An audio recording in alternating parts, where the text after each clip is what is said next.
A chuva estava grossa, uma daquelas tempestades que parecem querer lavar a alma da gente. Ou talvez, no meu caso, era como se o céu estivesse chorando por causa da minha própria cegueira. Sabe quando você sente o frio não na pele, mas lá dentro, no meio dos ossos? Era assim que eu estava me sentindo.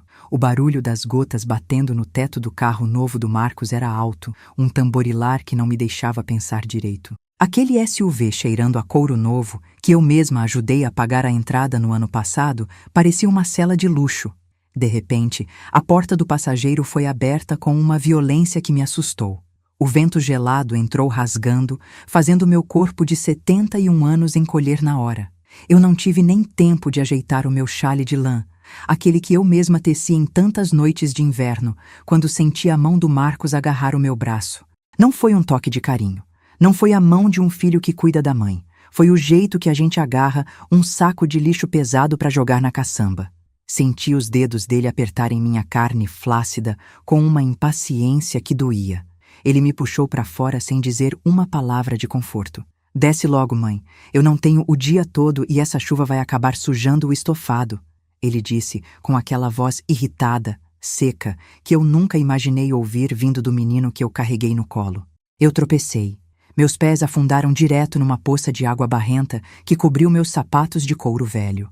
A água gelada entrou pelas frestas do solado gasto e eu senti um calafrio subir pela minha espinha, parando bem na base da nuca. Na minha frente, o que eu vi me fez querer fechar os olhos e nunca mais abrir. Era um portão de ferro imenso, com a tinta descascando e manchas de ferrugem que pareciam feridas abertas no metal. Pendurada por uma corrente que rangia com o vento, tinha uma placa de madeira quase apagada. Pinhos esquecidos. Residencial para idosos. Que nome maldito, meu Deus! Que ironia cruel! Olhei para trás, tentando buscar um rastro de humanidade, um olhar que fosse. A Patrícia, minha filha caçula, a minha princesinha, estava lá dentro, no banco da frente. Ela não teve a coragem de me olhar nos olhos, nem por um segundo. Ficou ali, com a cara colada na tela do celular, o dedo passando rápido, curtindo fotos de pessoas que ela nem conhece, enquanto a própria mãe estava sendo descartada no meio da lama. Patrícia! Eu chamei, com a voz embargada, meio pelo frio, meio pelo pavor que estava me devorando por dentro. Ela baixou o vidro só um dedinho, o suficiente para passar um bolo de papéis e uma caneta. O perfume caro dela, aquele importado que custa o olho da cara, saiu pelo fresta e se misturou com o cheiro de terra molhada e de bicho abandonado que eu sentia em mim mesma. Ai, mãe, para de drama, ela sibilou, sem nem desviar o olho do Instagram. Aquela casa é uma mina de ouro, você sabe disso. A gente precisa capitalizar. Assina logo isso e vai descansar em paz. Você não tem mais idade para cuidar de um casarão daqueles. Só serve para dar trabalho e ficar entulhando coisa velha. Eu fiquei ali, paralisada, sentindo a chuva queimar meu rosto. Meus filhos, as pessoas que eu mais amei na vida, estavam falando da minha casa como se fosse um estorvo. Filhos, por favor, eu tentei dizer, engolindo um nó que parecia uma pedra na garganta. Aquela casa, eu e o pai de vocês, levamos 23 anos para levantar cada parede, cada tijolo, cada saco de cimento. A gente suou sangue. O Alberto amava aquelas roseiras. Ele dizia que eram o sorriso da nossa família. O Marcos deu uma risada curta, sem nenhuma graça, e empurrou a caneta na minha mão com tanta força que quase furou minha pele. O pai morreu, mãe, e você vai pelo mesmo caminho se continuar teimosa. Assina. A gente precisa do dinheiro para investir. Para que uma velha caduca quer morar sozinha num lugar daquele tamanho? Só para criar barata? Investir. Essa era a palavra que eles usavam para disfarçar a ganância. Queriam investir em viagens para Miami, em festas regadas a champanhe, em carros que brilham mais que o caráter deles. Olhei para o papel.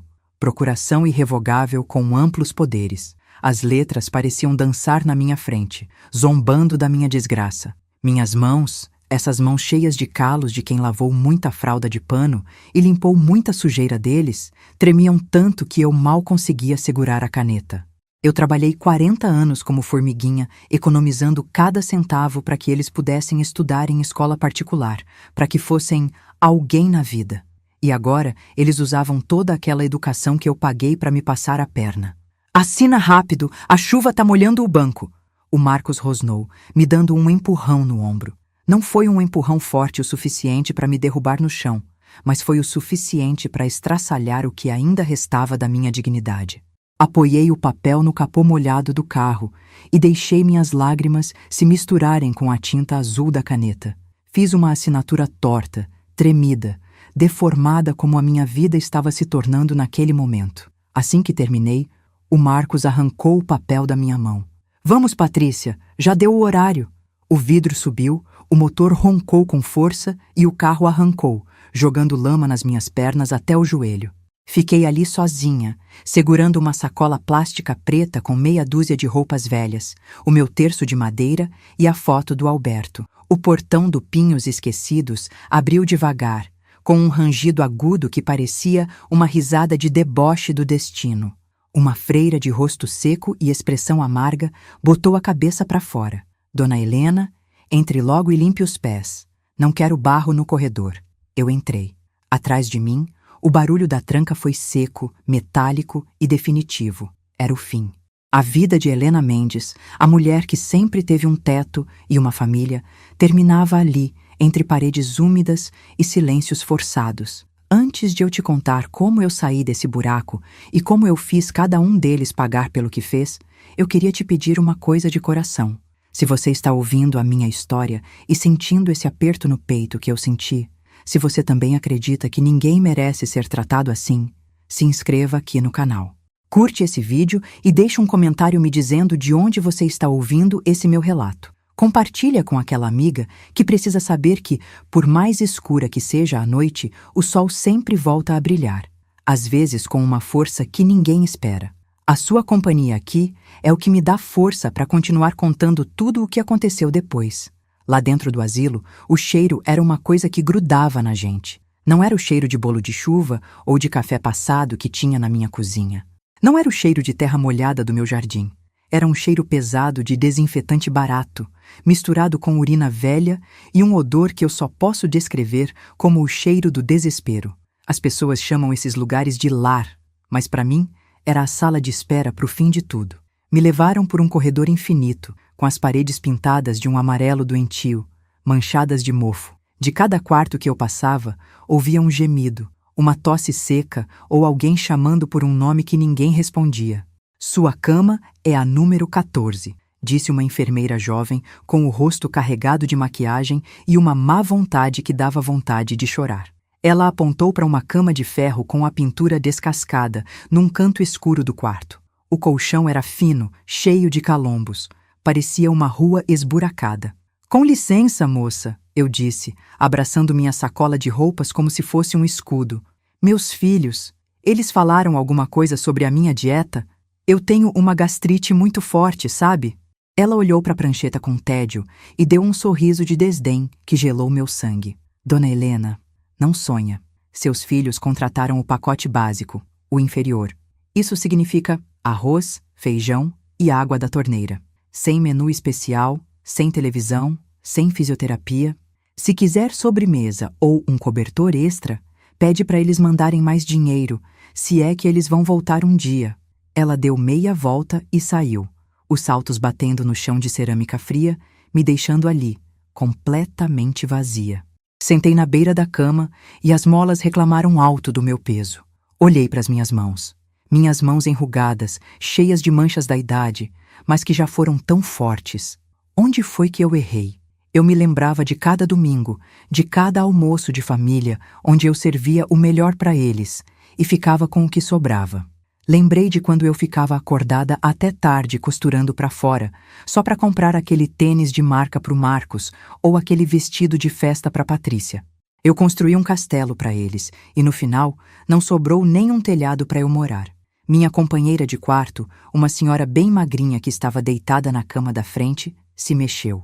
Ela tinha os olhos nublados pela catarata e me olhou como se visse através de mim. Bem-vinda ao purgatório, amiga, ela sussurrou, com uma voz rouca e cansada. Não espere nada daqui. A esperança aqui dentro mata mais rápido que a doença. Eu não respondi.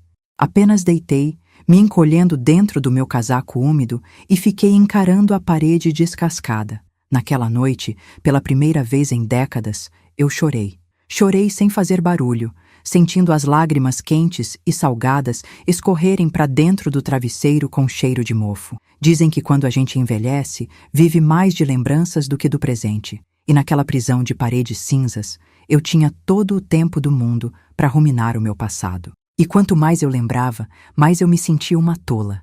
Aquela casa, a minha casa, era um sobrado lindo no coração do bairro, com paredes grossas, teto de madeira nobre e um jardim que o Alberto e eu cuidamos como se fosse um terceiro filho. Lembro de uma tarde de domingo, uns 10 anos atrás. O Alberto ainda estava comigo. A gente estava sentado na varanda tomando um café, vendo o sol se pôr. Os meninos já eram adultos, mas estavam lá, pedindo dinheiro como sempre. Pai, eu preciso trocar de carro. Esse meu já tá me fazendo passar vergonha na frente dos meus clientes. Todo mundo lá usa carro importado, o Marcos disse, com aquela cara de quem acha que o mundo deve tudo para ele. Mãe, eu quero ir para a Europa no verão com as minhas amigas. Você podia me dar uns 10 mil reais, né? A Patrícia fez aquele biquinho de criança mimada que eu sempre achei fofo, mas que no fundo era um aviso que eu não quis ver. Naquele momento, eu devia ter sido firme. Devia ter dito: vão trabalhar, se querem luxo, conquistem com o suor de vocês. Mas eu não disse. O Alberto apertou minha mão com aquele jeito doce dele e sussurrou: dá o que eles querem, Helena. Eu não quero que eles passem necessidade como a gente passou. Meu Alberto era um santo, mas era cego de amor por aqueles dois. Ele lembrava bem demais de quando a gente morava num quartinho de fundos e comia macarrão instantâneo porque não tinha dinheiro para carne. Ele queria compensar neles uma pobreza que eles nunca nem sentiram o cheiro. E eu, por amar demais aquele homem e querer ver a felicidade dele, concordava como uma boba. Fizemos cheques, vendemos terrenos que tínhamos no interior, vendemos até as joias de família que eu herdei da minha avó. Tudo para alimentar o ego de 2 monstros que estávamos criando dentro de casa. Eu dei o peixe limpo e assado na boca deles, e com isso tirei o direito deles de sentirem fome, de sentirem o valor do esforço. Agora o Alberto se foi, e o meu único escudo se foi com ele. Sem ele, para os olhos do Marcos e da Patrícia, eu não era mais a mãe. Eu era só um obstáculo entre eles e a herança que eles tanto cobiçavam. Eu desejei, naquelas noites frias do asilo, ter sido mais dura. Desejei ter ensinado eles a pegarem numa enxada antes de ensinarem a gastar dinheiro aos montes. Talvez assim eu estivesse agora sentada na minha poltrona, vendo meus netos brincarem, em vez de ficar contando as rachaduras no teto desse buraco. 3 meses se passaram. 90 dias que pareceram 90 anos.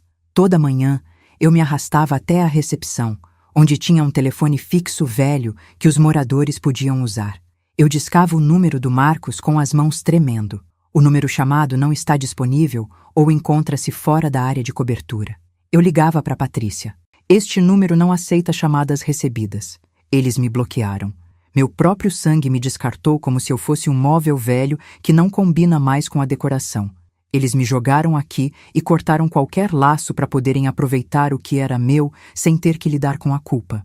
A única pessoa que ainda lembrava que a Helena Mendes existia era a Conceição.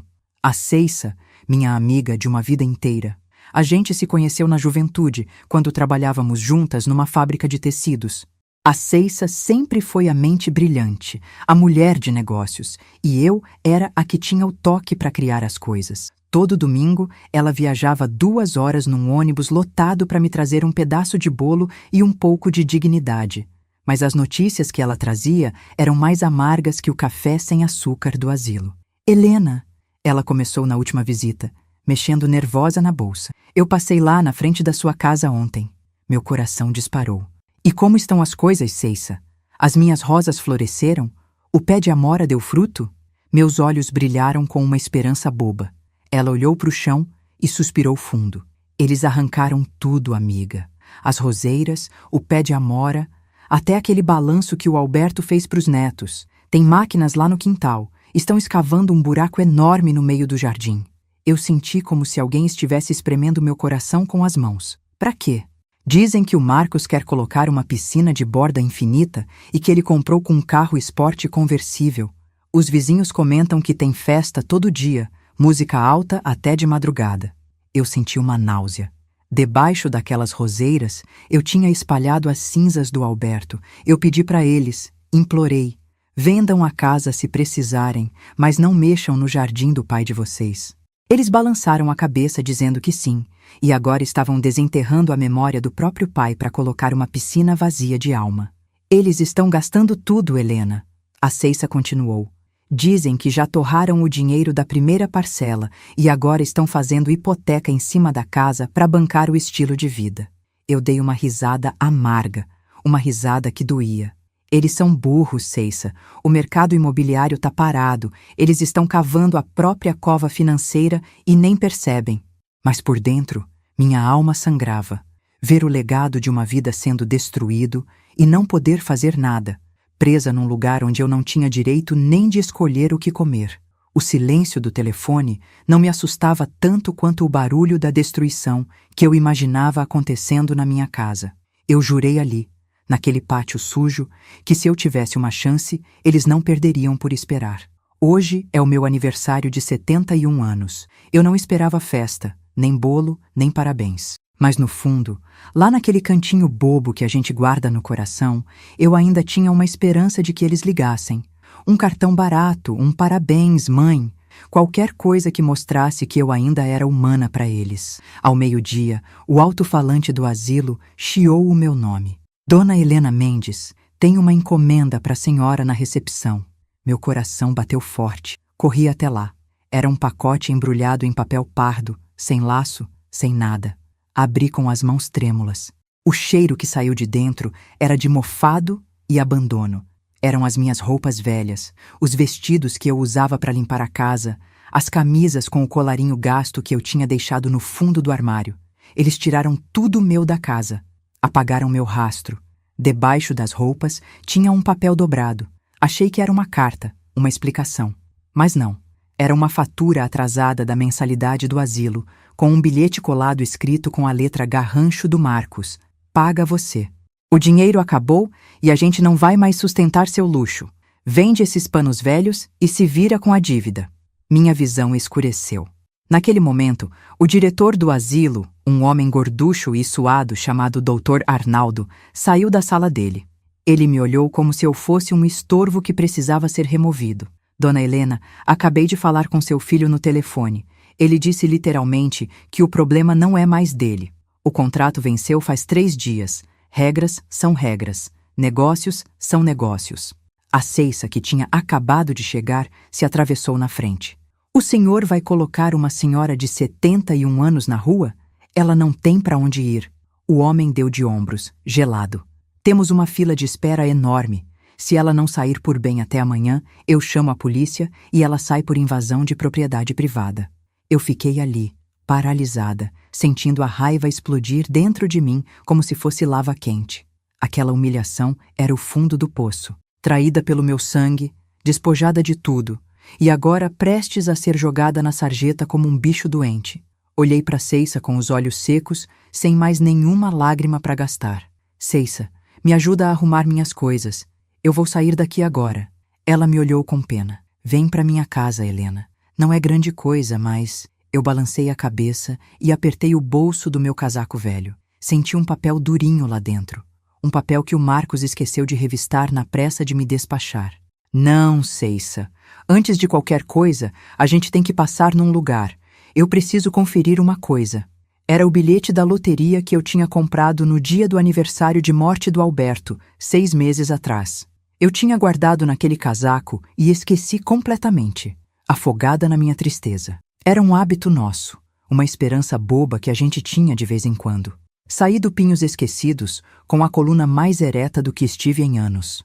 A dor tinha passado. Agora, só restava a vontade de dar o troco. E a vontade de justiça, meu bem, é o melhor combustível para uma mulher da minha idade. Entramos no carro velho da Ceissa, que rangia mais que a minha coluna no frio. Paramos numa lotérica na esquina da Avenida da Redenção. O ar estava pesado, úmido. Você tem certeza, Helena? A Ceissa perguntou preocupada. Tenho. Eu preciso saber. Desci do carro segurando o papel como se fosse a minha própria vida. O bilhete estava amassado, com restos de tabaco do bolso. Mas os números estavam lá, nítidos. O atendente da lotérica, um rapaz jovem e com cara de sono, me olhou de cima a baixo, julgando minha aparência de velha do asilo. "O que foi, vovó? Não tenho moedinha para dar hoje, não." Eu bati com a mão aberta no balcão de vidro. "Eu não estou pedindo esmola. Confira isso para mim. É do sorteio especial de Natal do ano passado." O rapaz deu uma risada de deboche. "Ô tia, isso já faz meses. O prêmio já deve ter até caducado. Confira!" Eu disse com um olhar tão feroz que ele engoliu a piada na hora. Ele pegou o bilhete, limpou os dedos na calça e digitou os números na máquina. Pip, pip. Uma luz vermelha começou a piscar na tela. O rapaz parou de mascar o chiclete. Ele esfregou os olhos, olhou para a tela, olhou para o bilhete e depois olhou para mim. "Minha senhora, a senhora tá vendo isso?" Meu coração parou. Minha garganta parecia cheia de areia. "Não brinca comigo, rapaz." "O que foi? Ganhei o suficiente para um café ou para um caixão barato?" Ele engoliu em seco, pálido como um papel. "Café? A senhora ganhou o prêmio principal que ninguém tinha vindo buscar. O prazo vencia amanhã. São 25 milhões de reais. 25 milhões. O número explodiu na minha cabeça como fogos de artifício. Era dinheiro suficiente para comprar 10 casas como a minha. Dinheiro suficiente para enterrar a ganância dos meus filhos em notas de 100. Eu não gritei. Não pulei de alegria. Mulheres da minha idade não fazem isso. Eu só senti uma corrente elétrica subir pelas minhas pernas e uma paz fria tomar conta do meu peito. "Graças a Deus", sussurrei. E as lágrimas que vieram agora não eram de tristeza, eram de libertação. O Alberto não me abandonou. Ele me deu as armas que eu precisava. Peguei o bilhete de volta, dobrei com cuidado e guardei bem junto da pele. "Ceissa", chamei com uma voz potente que ressoou como um sino. "Ligue o motor. Vamos ao banco. E depois, vamos encontrar o melhor advogado dessa cidade." Aquela Helena que entrou no asilo chorando tinha morrido naquela lotérica. Agora, sentada naquele carro velho, tinha uma outra mulher.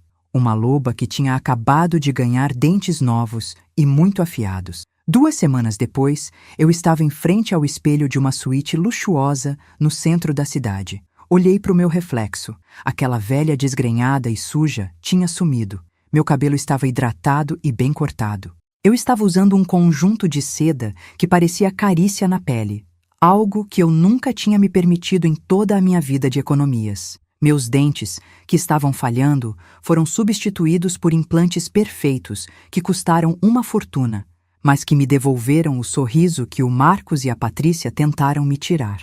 "A senhora está radiante, dona Helena", disse o Dr. Miller, o advogado que a Ceissa me indicou. Ele estava sentado no sofá de couro, tomando um café. "O dinheiro é o melhor cosmético para a velhice, doutor", respondi com um sorriso cínico.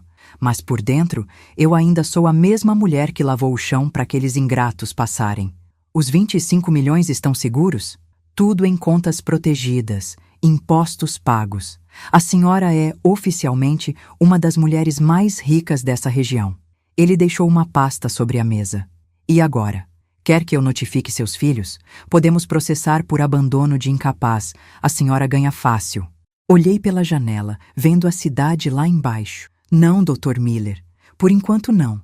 Se eu processar agora, eles vão chorar lágrimas de crocodilo, pedir perdão e depois esperar sentados eu morrer para herdar tudo de novo. Eu não quero o arrependimento deles. Eu quero a lição deles. Dinheiro não educa ninguém. A necessidade, sim." Dei um gole no meu chá, sentindo a força voltar para o meu corpo. "Eu quero que o senhor contrate um detetive particular. Quero saber cada passo que o Marcos e a Patrícia derem. O que comem, com quem andam, quanto devem e para quem." Virei para ele com uma determinação que até o fez recuar um pouco. "E mais importante, quero saber o momento exato em que eles começarem a se afogar. Quando a água chegar no nariz deles, é aí que eu vou aparecer. Mas não como uma boia de salvação. Vou aparecer como a pedra que vai garantir que eles sintam o peso de tudo o que fizeram." Passei os dias seguintes cuidando de mim. Fiz todos os exames médicos, tomei vitaminas, comi do bom e do melhor. Eu precisava estar forte. Eu precisava viver muito para ver, com meus próprios olhos, a ordem natural das coisas ser restaurada. Toda noite, antes de dormir, eu olhava para a foto do Alberto no criado mudo. "Não fica brava comigo, meu amor", eu sussurrava. Eu vou reeducar nossos filhos. A lição vai ser dura, vai doer muito, mas é necessária para eles aprenderem o que é ser gente. Sabe, estar aqui sentada nesse sofá de veludo, com o silêncio sendo quebrado apenas pelo barulho suave do ar-condicionado, me faz pensar em como a vida é um sopro. Há poucas semanas, o único som que eu ouvia era o ranger das macas nos corredores do asilo e os gritos de algum idoso que, assim como eu, tinha sido esquecido pelo mundo. A diferença entre o luxo e a miséria não está só no saldo bancário, está no jeito que as pessoas te olham. No asilo, eu era invisível. Eu era a Dona Helena do 14, um fardo que precisava ser alimentado e limpo. Aqui, eu sou a cliente VIP, a mulher que decide o destino de milhões. Mas o que ninguém entende, e o que meus filhos nunca quiseram saber, é que essa mulher poderosa não nasceu de um bilhete de loteria. Ela sempre esteve aqui, escondida sob camadas de sacrifício e de um amor de mãe, que infelizmente acabou virando veneno. Eu me pego olhando para as minhas mãos agora, tão bem cuidadas, e minha mente viaja direto para 30 anos atrás. O Alberto e eu não tínhamos nada além de um sonho e uma vontade de ferro de dar aos nossos filhos tudo o que a gente nunca teve. O Marcos era um menino de olhos vivos, sempre querendo saber como as coisas funcionavam. A Patrícia era a doçura em pessoa, ou pelo menos, era o que eu queria acreditar.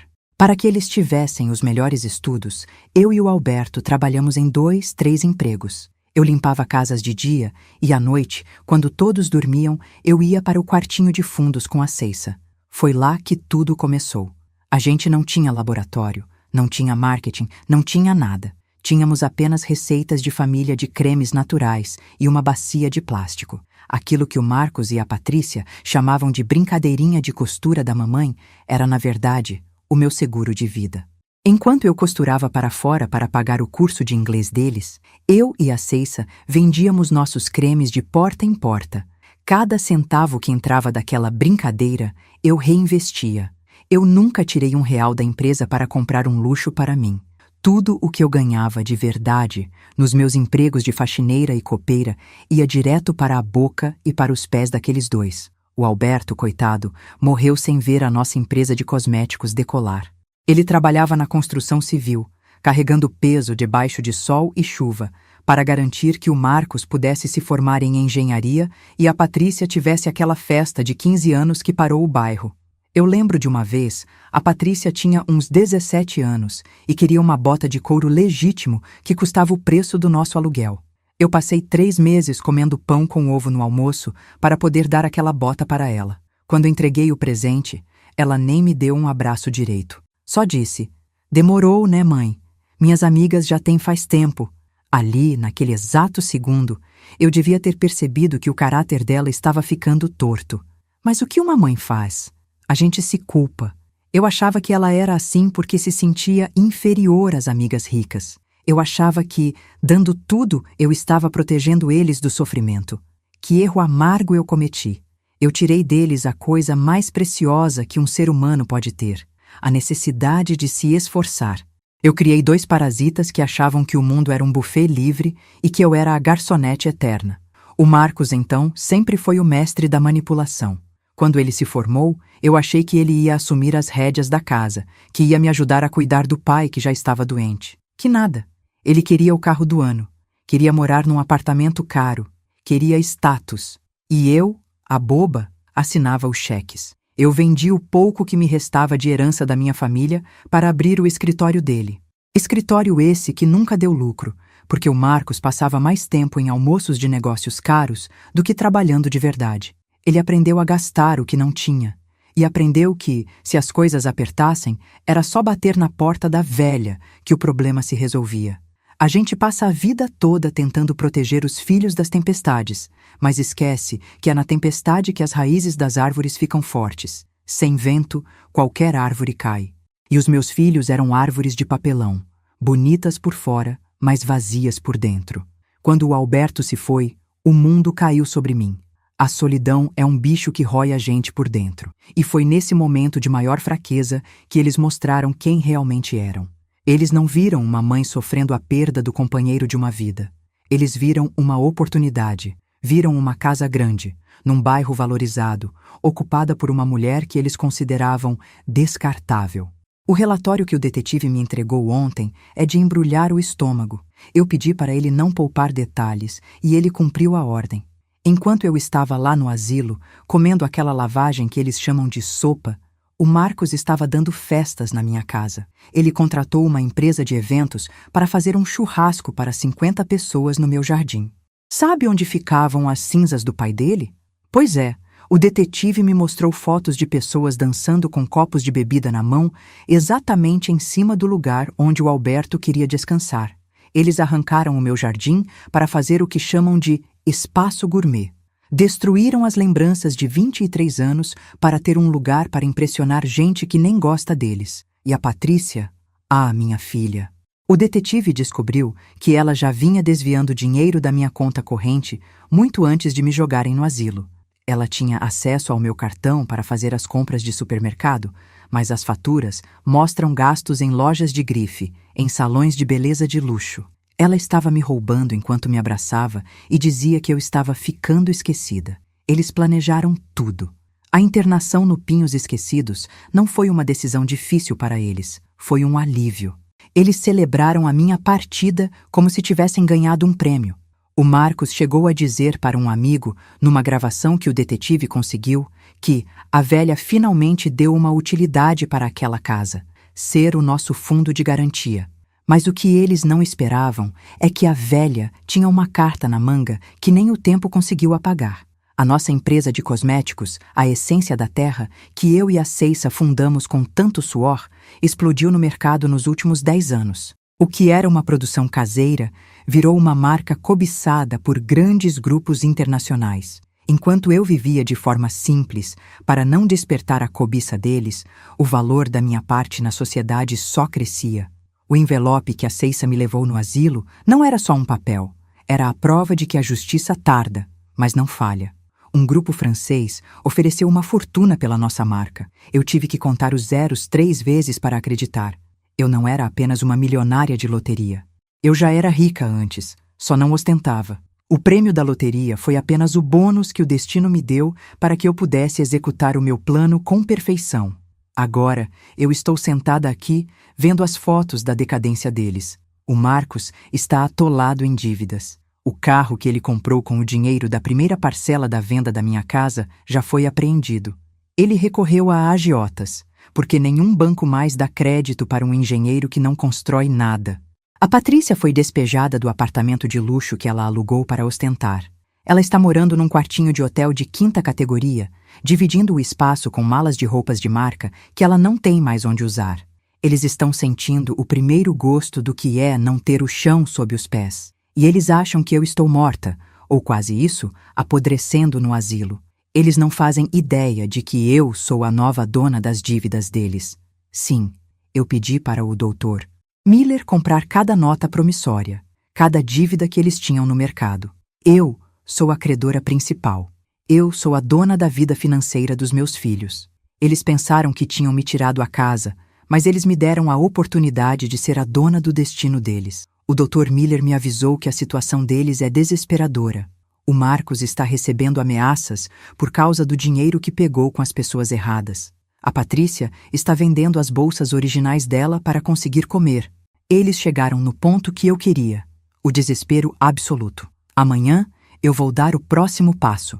O oficial de justiça vai bater na porta daquela casa, a minha casa, e vai entregar o mandado de reintegração de posse. Eles acham que a venda foi legal, mas o Dr. Miller encontrou tantas irregularidades naquela procuração que eu assinei sob chuva que o juiz não teve dúvidas.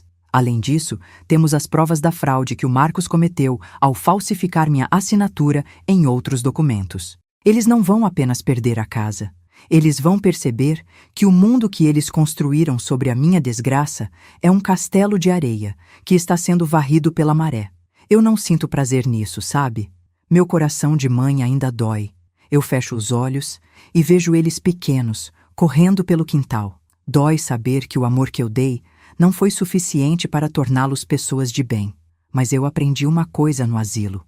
O perdão sem lição é apenas uma autorização para que te firam de novo. E eu não vou mais permitir que ninguém me fira. Especialmente não o meu próprio sangue. Eu vou voltar para aquela casa, mas não vai ser para morar. Aquelas paredes agora estão manchadas pela traição. Eu vou dar um novo propósito para aquele lugar. Mas antes, eu preciso ver o rosto deles quando descobrirem que a velha caduca é quem está segurando as rédeas da vida deles. O Dr. Miller acabou de me ligar. Está tudo pronto. A armadilha está armada e eles vão cair nela direitinho. Eles foram convocados para uma reunião com o novo investidor que comprou as dívidas deles. Eles acham que vão conseguir um acordo, que vão conseguir mais tempo para pagar. Mal sabem eles que o tempo acabou. A justiça não tem pressa, mas ela é implacável. Eu vou estar lá, escondida nas sombras, vendo eles implorarem por misericórdia para um estranho, sem saber que a pessoa que eles mais desprezaram é a única que poderia salvá-los. Mas eu não vou salvar. Eu vou transformar. Eles vão aprender o valor de cada centavo. Vão aprender o que é sentir o cheiro do sabão e o peso de uma enxada. Eles queriam que eu desaparecesse? Pois agora eu vou ser a sombra que vai persegui-los, até que eles se tornem homens e mulheres de verdade. A lição de casa vai ser longa, e eu sou uma professora muito exigente. O asilo me ensinou a ter paciência, me ensinou a observar, e agora eu vou usar tudo o que aprendi para reconstruir o que eu mesma ajudei a estragar. Preparem-se, meus filhos. O show da realidade vai começar, e vocês não vão gostar nem um pouco do roteiro. Sabe, quando o Dr. Castilho, meu advogado e agora um dos meus maiores aliados nessa jornada, me entregou a pasta com as fotos do detetive Raul, eu achei que estava preparada. Eu já tinha passado pelo pior, não tinha?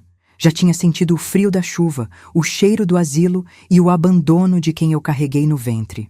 Mas a verdade é que o coração de uma mãe é um bicho teimoso, que insiste em esperar um resto de bondade onde só existe egoísmo. Eu abri aquela pasta no meu novo escritório, um lugar amplo, com vista para a cidade que agora eu podia dizer que também me pertencia de certa forma. A primeira foto que vi foi a do meu jardim, ou o que sobrou dele. O Alberto dizia que as roseiras eram a alma da nossa casa. Ele tinha um jeito todo especial de podar, conversando com as flores, dizendo que elas precisavam de carinho para mostrar a beleza. Debaixo daquela roseira maior, a mais antiga, nós tínhamos depositado as cinzas dele, como ele pediu. Era o lugar de paz dele. Na foto do Raul, não tinha mais roseira. Tinha uma cratera imensa, um buraco de terra batida e entulho. O Marcos, meu filho engenheiro que nunca ergueu uma parede com o próprio esforço, tinha mandado escavar tudo para fazer uma piscina de borda infinita. Ele não só jogou a mãe num asilo, ele desenterrou a memória do pai para ostentar um luxo que nem era dele. Eu senti uma náusea tão forte que precisei segurar na borda da mesa de carvalho. A foto mostrava o Marcos rindo, com um copo de cerveja na mão, apontando para o buraco como se estivesse inaugurando um império. E a Patrícia? Ah, a minha Patrícia. Nas fotos seguintes, ela aparecia saindo de uma dessas lojas de grife que cobram o preço de um carro por uma bolsa de couro. Ela estava radiante, com óculos escuros imensos e um sorriso de quem não tinha uma preocupação no mundo. Enquanto eu dividia um quarto com cheiro de mofo e comia arroz frio, ela estava gastando o dinheiro que eu e o Alberto suamos para juntar em coisas que não valem nada. O Raul me contou que ela dizia para as amigas que eu tinha falecido subitamente e que a herança tinha sido uma bênção de Deus para ela recomeçar a vida. Ouvir isso foi como levar um tapa na cara em praça pública. Minha própria filha me matou socialmente para não ter que explicar por que a mãe estava num asilo público. O plano começou a tomar forma ali, no silêncio daquela sala luxuosa. Eu chamei a Conceição, minha amiga de guerra, aquela que nunca soltou a minha mão. Ceissa, eu disse, eu não quero só a casa de volta. Eu quero que eles sintam na pele o que é não ter para onde correr. Eu quero que eles entendam que o dinheiro sem caráter é uma cela de prisão. A Ceissa, com aquele jeito prático dela, me olhou por cima dos óculos e sorriu. Helena, você sempre foi boa demais, mas agora você precisa ser justa. E a justiça, às vezes, precisa de mãos de ferro. Nós começamos a nos movimentar. O Dr. Castilho foi um gênio. Ele não apenas entrou com o processo de anulação daquela procuração maldita, ele começou a investigar a fundo as empresas de fachada que o Marcos estava tentando montar. Descobrimos que o meu filho, na ânsia de ser um grande empresário, tinha se envolvido com agiotas perigosos. Ele pegou dinheiro emprestado, dando a minha casa como garantia, algo que ele nem podia fazer legalmente, mas o fez com documentos falsos. O Castilho, então, fez o que eu pedi. Ele localizou esses credores. Em vez de deixá-los irem atrás do Marcos com violência, eu usei parte da minha fortuna para comprar essas dívidas. Eu me tornei a dona das notas promissórias do meu filho. Eu me tornei a dona dos débitos de cartão de crédito da minha filha, que já estavam em níveis astronômicos. Eu cerquei o mundo deles sem que eles percebessem. Eles achavam que estavam no topo, mas eu estava apenas esperando o momento de puxar o tapete. E o momento chegou quando o Marcos, desesperado porque o projeto da piscina tinha estourado o orçamento e os agiotas estavam batendo a porta, recebeu uma ligação do Dr. Castilho. O novo investidor quer uma reunião, disse o Castilho, seguindo o meu roteiro. Ele comprou todas as suas dívidas e quer negociar a posse do imóvel. O Marcos, presunçoso como sempre, achou que seria apenas mais um magnata que ele poderia dobrar com a sua lábia de engenheiro de condomínio. Ele marcou a reunião na nossa antiga casa, a casa que ele jurava que era dele agora. Ele queria impressionar o investidor com o que ele achava que era o seu novo estilo de vida. Eu me preparei para aquele dia como se fosse para um campo de batalha. Não usei as roupas de luxo que a Ceissa queria que eu usasse. Eu escolhi um vestido simples, mas elegante, de uma cor sóbria. Eu não queria parecer uma milionária de cinema. Eu queria que eles vissem a mãe que eles tentaram apagar. O Raul, o detetive, me acompanhou. Ele tinha se tornado quase um guarda-costas para mim, um homem sério que entendia a dor de ser traído. Ele me disse uma coisa que eu nunca esqueci. Dona Helena, a senhora não está fazendo isso por vingança. A senhora está fazendo isso para que eles tenham a chance de serem pessoas melhores. A dor é a única coisa que ensina quem se recusa a aprender pelo amor. Quando chegamos na frente da casa, meu coração quase saiu pela boca. O portão que eu e o Alberto pintamos tantas vezes de verde agora era um cinza metálico, frio, sem vida. O jardim, ver de perto, foi pior do que na foto. Onde o Alberto passava horas cuidando da terra, agora só havia cimento e lixo de obra. Eu respirei fundo, ajeitei meu colar de pérolas, um dos poucos mimos que me permiti, e sinalizei para o Dr. Castilho entrar primeiro. Eu ficaria no carro por alguns minutos, ouvindo tudo pelo ponto eletrônico que o Raul instalou. Lá dentro, a conversa começou do jeito que eu esperava. Doutor, você não entende. Essa casa vale o triplo do que eu devo. Eu ouvi a voz do Marcos, carregada de uma arrogância que me dava arrepios. Eu só preciso de mais 6 meses. Quando a piscina e a área de lazer ficarem prontas, eu vendo isso aqui para um grupo de investidores e fico milionário. E a Patrícia completou. E tem mais. A gente tem direitos aqui. Nossa mãe nos deixou tudo encaminhado antes de... Você sabe, antes de ficar impossibilitada. Impossibilitada. Foi essa a palavra que ela usou para descrever o asilo. O Dr. Castilho manteve a calma. Senhor Marcos, o meu cliente não está interessado em promessas. Ele é o dono legítimo das suas dívidas agora. E ele tem em mãos um mandado de reintegração de posse. A procuração que os senhores usaram para tomar esta casa foi anulada por fraude e coação. O juiz já assinou. Vocês têm 24 horas para desocupar o imóvel. O silêncio que se seguiu foi tão pesado que eu pude sentir daqui do carro. Imaginei a cara de pânico dos dois, o mundo de ilusão desmoronando como um castelo de cartas. Isso é impossível, o Marcos gritou. Quem é esse investidor? Quem é o canalha que quer me tirar da minha própria casa? Foi nesse momento que eu abri a porta do carro. O Raul caminhou ao meu lado, imponente. Eu subi os degraus da entrada, aqueles mesmos degraus onde eu vi o Marcos dar os seus primeiros passos e onde a Patrícia brincava de boneca. Empurrei a porta que estava entreaberta. A cena era patética. O Marcos estava vermelho, com as veias do pescoço saltadas. A Patrícia estava pálida, segurando uma taça de vinho cristal que, ironicamente, pertencia ao meu antigo jogo de jantar. Quando eu entrei na sala, o tempo pareceu parar. O Marcos deu um passo para trás, esbarrando numa mesa lateral e derrubando um vaso de porcelana que o Alberto tinha me dado no nosso aniversário de 25 anos de casados. O vaso se estraçalhou no chão e aquele som de porcelana quebrando foi como o ponto final na nossa relação de mãe e filhos. Mãe? A Patrícia sussurrou, a voz saindo como um guincho. Ela parecia ter visto um fantasma. O que você está fazendo aqui? Como você saiu de lá? O Marcos não conseguia falar. Ele abria e fechava a boca como um peixe fora d'água. Ele olhava para as minhas roupas, para o meu rosto descansado, para o Raul e para o advogado. A ficha demorou a cair, mas quando caiu, foi devastador. Eu não saí de lá, Patrícia, eu disse, com uma voz que eu nem reconhecia como minha, de tão firme e calma. Eu fui libertada por quem realmente me ama. E o investidor que comprou as dívidas de vocês, o canalha que você mencionou, Marcos, bem, vocês estão olhando para ela.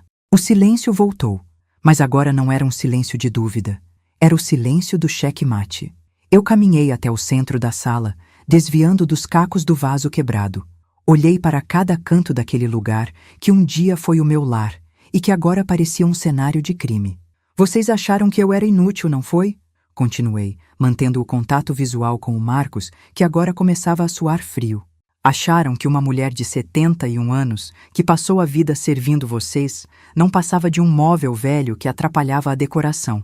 Vocês venderam a minha vida por uma piscina e meia dúzia de bolsas de marca. Mas vocês esqueceram de uma coisa fundamental. Foi essa velha inútil que construiu tudo o que vocês um dia tiveram.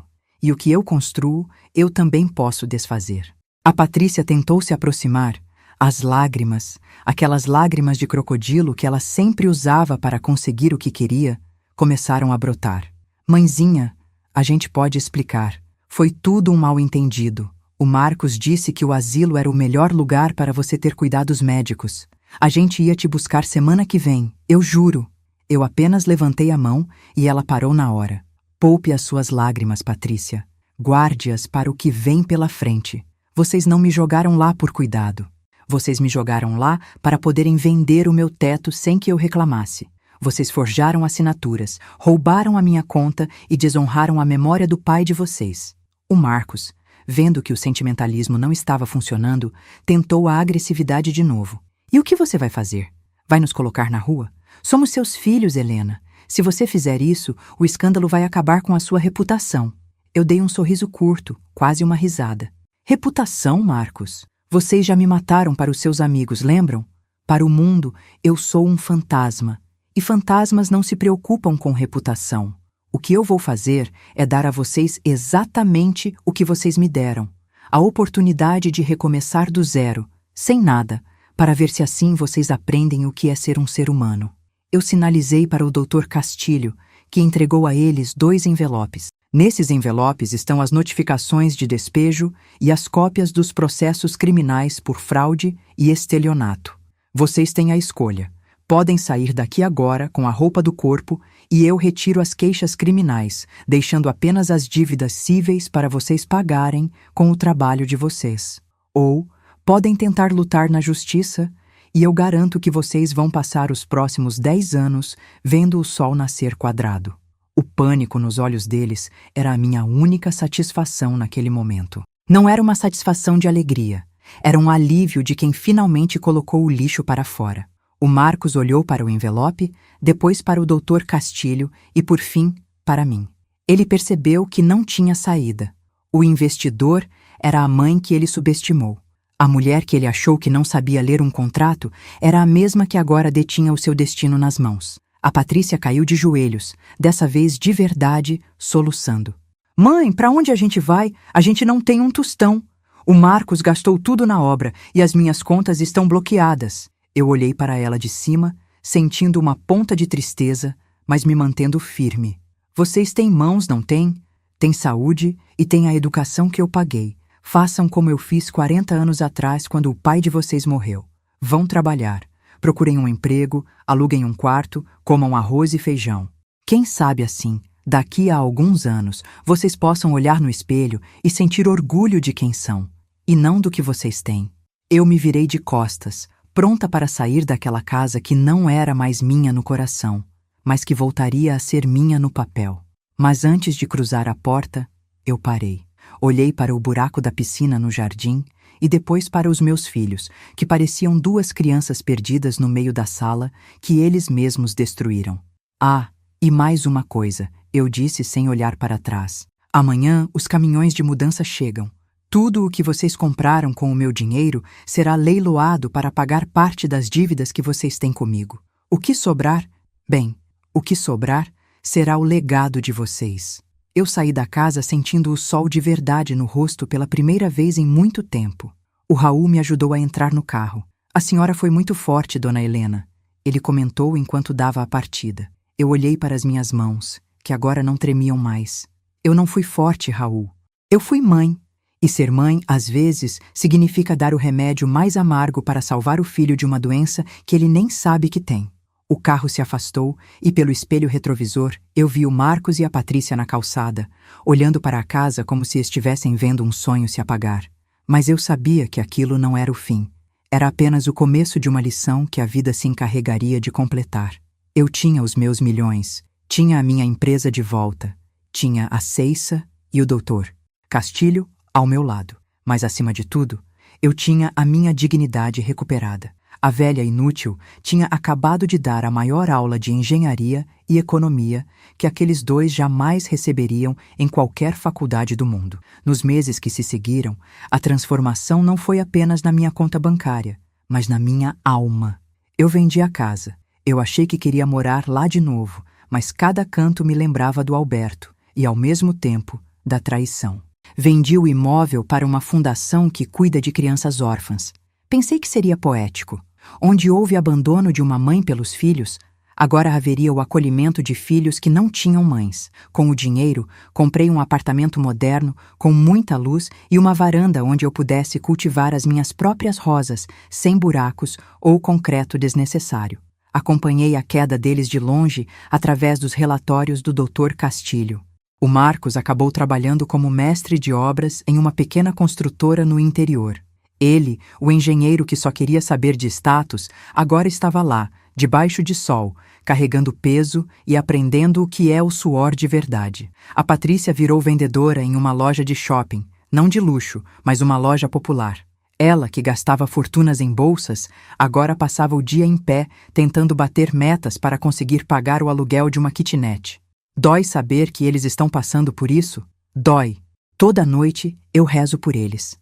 Mas quando a vontade de ligar e oferecer ajuda bate no meu peito, eu me lembro daquela chuva, lembro do cheiro de desinfetante do asilo e lembro que, se eu os ajudar agora, eu estarei matando a única chance que eles têm de se tornarem seres humanos decentes. O perdão eu já dei no meu coração, mas a confiança, essa é como um cristal quebrado. Eu posso até colar, mas as marcas sempre estarão lá.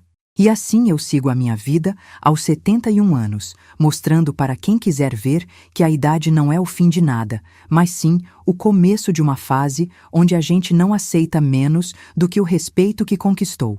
Eu sou Helena Mendes, sou milionária, sou empresária, mas acima de tudo, sou uma mulher que aprendeu que o maior tesouro que a gente pode deixar para os filhos não é uma casa ou 1 milhão na conta, é a consciência de que cada ato tem uma consequência. E que, no final das contas, o destino sempre guarda uma virada para quem tem a coragem de enfrentar a própria dor e transformá-la em justiça.